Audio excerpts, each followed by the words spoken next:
നേരത്തെ കേക്ക് പറഞ്ഞോണ്ട് മർക്കസ് സഖാഫത്തി സുന്നിയ, ആ മർക്കസിനെ കുറ്റം പറയുന്നവരും ഇന്ന് ഭൂമിന്റെ മുകളിലുണ്ട്.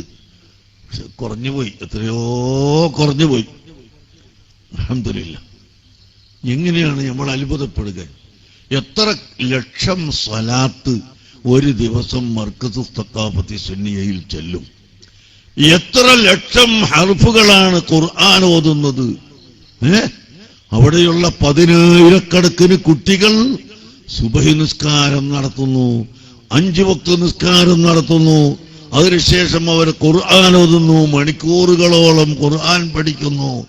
അങ്ങനെ സഹീഹുൽ ബുഖാരി ഓതുന്നു. എത്ര 1000-ഓളം വിദ്യാർത്ഥികൾ ഒരേ സബക്കില് ഇരുന്നിട്ട് സ്വലാത്ത് ചൊല്ലുന്നു. അങ്ങനെ എത്ര ലക്ഷം സ്വലാത്ത്, എത്ര ലക്ഷം ദിക്ർ, എത്ര ലക്ഷം തസ്ബീഹ്, തഹ്ലീല്. ഇതൊക്കെയാണ് മർക്കസ് സഖാഫത്തി സുന്നിയയിൽ ഓരോ ദിവസവും നടക്കുന്നത്. എത്ര മിസ്കീന്മാർക്കാണ് ഭക്ഷണം കൊടുക്കുന്നത്? എത്ര യതീമുകൾക്കാണ് ഭക്ഷണം കൊടുക്കുന്നത്?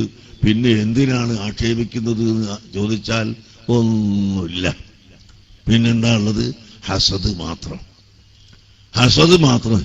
ഇമാം ഗസ്സാലി റഹ്മത്തുള്ളാഹി അലൈഹി തങ്ങൾ പറഞ്ഞു, 100 ജാഹിലീങ്ങളെ നന്നാക്കാൻ കഴിയും, ഒരു ഹസദുള്ളവനെ നന്നാക്കാൻ കഴിയൂല. ഹസദ് അസൂയല്ലേ? അസൂയല്ല, ഒരുത്തരെ നന്നാക്കുന്നതിനേക്കാൾ 100 ഹസദില്ലാത്ത ജാഹിലിനെ നന്നാക്കാൻ കഴിയും. അതുകൊണ്ട് നമ്മൾ ഹസദ് പാടില്ല. അല്ലാഹു തആലയിൽ ഉള്ള വിശ്വാസമുള്ളവർക്ക് ഹസദ് ഉണ്ടാവില്ല. കാരണം അല്ലാഹുവാണ് എല്ലാവർക്കും കൊടുക്കുന്നത്. ഇൽമു കൊടുക്കുന്നത് അല്ലാഹുവാണ്, തഖ്വ കൊടുക്കുന്നത് അല്ലാഹുവാണ്, പണം കൊടുക്കുന്നത് അല്ലാഹുവാണ്, മന്ത്രിയാക്കുന്നത് അല്ലാഹുവാണ്, MLA ആക്കുന്നത് അല്ലാഹുവാണ്, രാജാവാക്കുന്നത് അല്ലാഹുവാണ്. എല്ലാം അല്ലാഹു സുബ്ഹാനഹു വ തആലയാണ് ചെയ്യുന്നത്. അതുകൊണ്ട് പ്രിയപ്പെട്ട മുഅ്മിനീങ്ങളെ, നമ്മളെല്ലാവരും നമ്മളെ ഈമാൻ ശുദ്ധിയാക്കണം, നമ്മളെ ഈമാൻ വർദ്ധിപ്പിക്കണം. നമ്മുടെ ഖൽബ് ശുദ്ധിയായാൽ മാത്രമേ ഈമാൻ വർദ്ധിക്കുകയുള്ളൂ.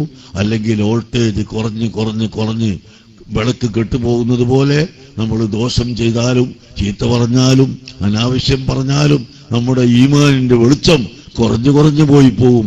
അല്ലാഹു തആല കാത്തുരക്ഷിക്കട്ടെ. അതുകൊണ്ട് ഞാൻ എന്റെ വാക്കുകൾ നിർത്തുന്നു. അൽഹംദുലില്ലാ. നമുക്കിന്ന്